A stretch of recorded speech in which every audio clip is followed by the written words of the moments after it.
Yo, I don't know why I'm doing this, but I'm gonna do a video on rear struts on a 2004 Ford Taurus. Even if one person watches this video that keeps them from doing something that I've already done on these that they might regret, it'll be worth it. These pinch bolts are always rusted to hell and they always break. So you might see some southern video or some guy with some nice clean set of struts that just takes this pinch bolt out and replaces the struts. Well, guess what? When they're this old and in this state, you gotta get mat gas on this bolt.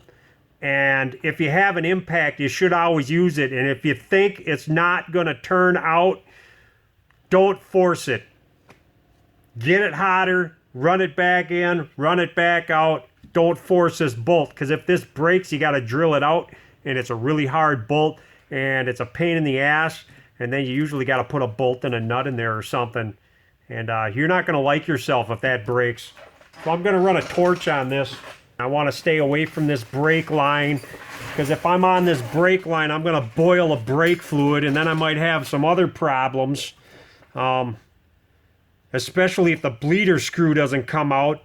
You boil brake fluid in here, you might have to replace the whole dang wheel cylinder. So just try to stay off it.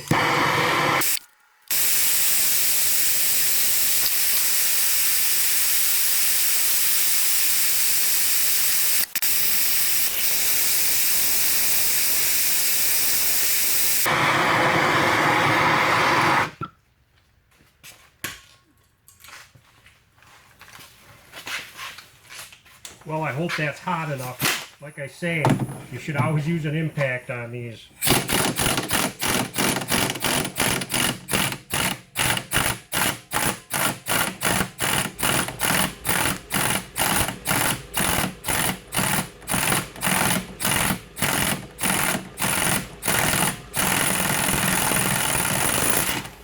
I got it. I had a lot of rust fall out of there, and that bolt, it just don't look right.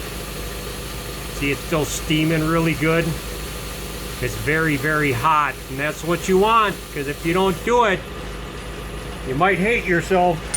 10 millimeter on this brake line.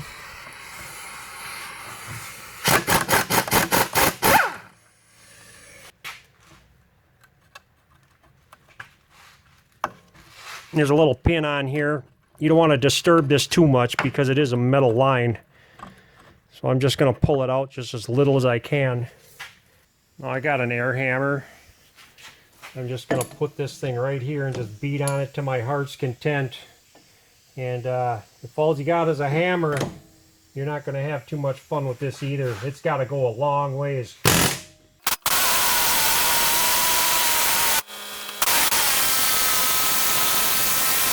It's a pain in the...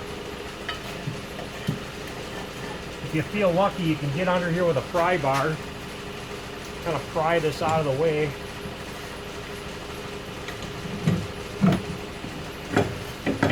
Like so. Now there should be like 2 wires on each side of the seat. All you got to do is push in and pull up. And this thing should come out of here. I gotta pull these seats down, I think. Yeah. No money. No $100 bills. Damn it, man. I'm just dying to find a diamond ring or a $100 bill under somebody's seat one of these days. I'm just never that lucky. I got 4 bolts on this back of this seat I gotta take off.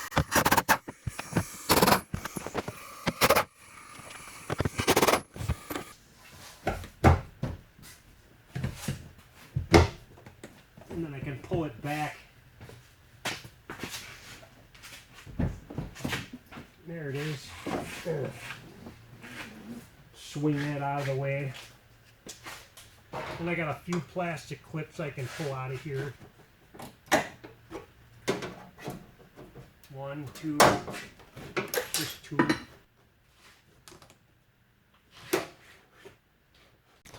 Now I can just pull this panel up. I don't need to take it out or anything. I'll just pull it up, and there's some foamy, sound deadening stuff in here. There's my 3 bolts right there. These are 13 millimeters.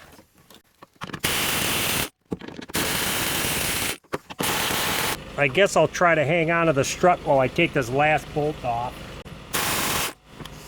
And I can just yank this thing out. What a fun rusty piece of crusty. I got an aftermarket set of quick struts for this. This one actually has a pocket right here for a sway bar link, but this car didn't have one, so I didn't have to take one out of it. Some have it, some don't, so obviously this video I'm not going to show you how to take off a sway bar link, like you need to figure that out. Just buy some new ones because they always break. Anyways, these things always have cargo coils on them, so the back end's going to be a little higher than stock. So if it's too high for you, you might want to put a couple sandbags or some dead bodies in the trunk, and that'll lower it down quite a bit.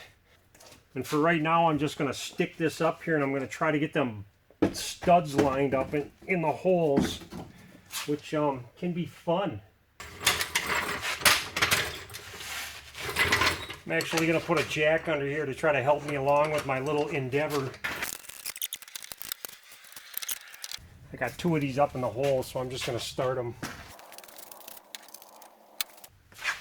Now that I got a couple of them nuts started, I can get my jack out of the way and kind of straighten this strut out so I can get the other one.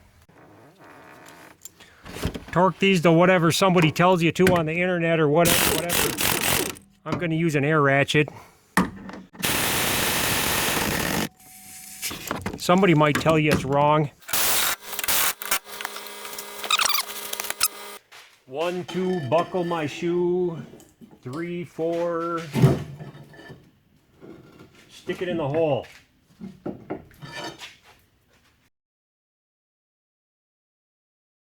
I'm going to do a little jacking.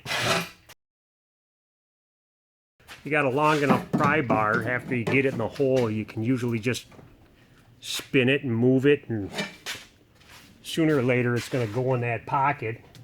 I'm going to load this up really good. Get some good weight on that coil spring.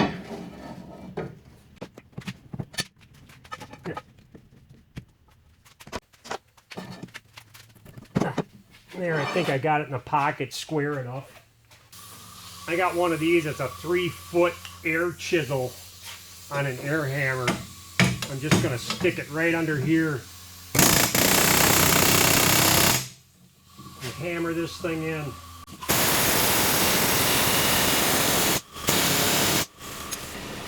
I think I got it squared up in this hole right here.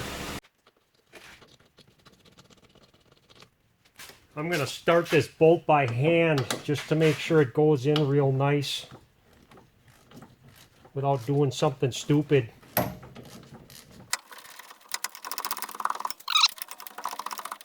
Yes, it's going in the hole. I'm going to get it nice and tight.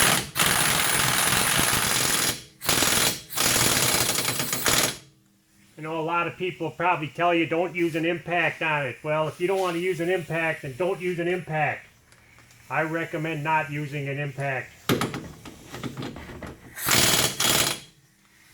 Yeah, that's the goofy thing about these struts. Most struts have like a stop.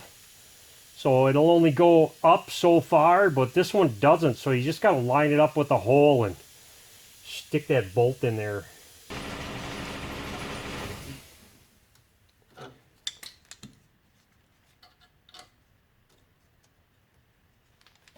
So this is just a self-tapping bolt on an open hole with no threads. So it's easiest to use an impact to just drive this thing in.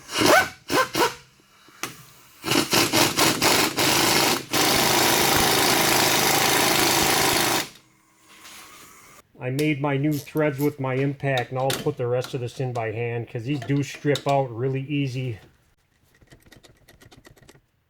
There it is. It's a strut. Do the same to the other side. Boy, I should have videotaped the pinch bolt on the other side. That thing was really rusty. It didn't want to come out at all.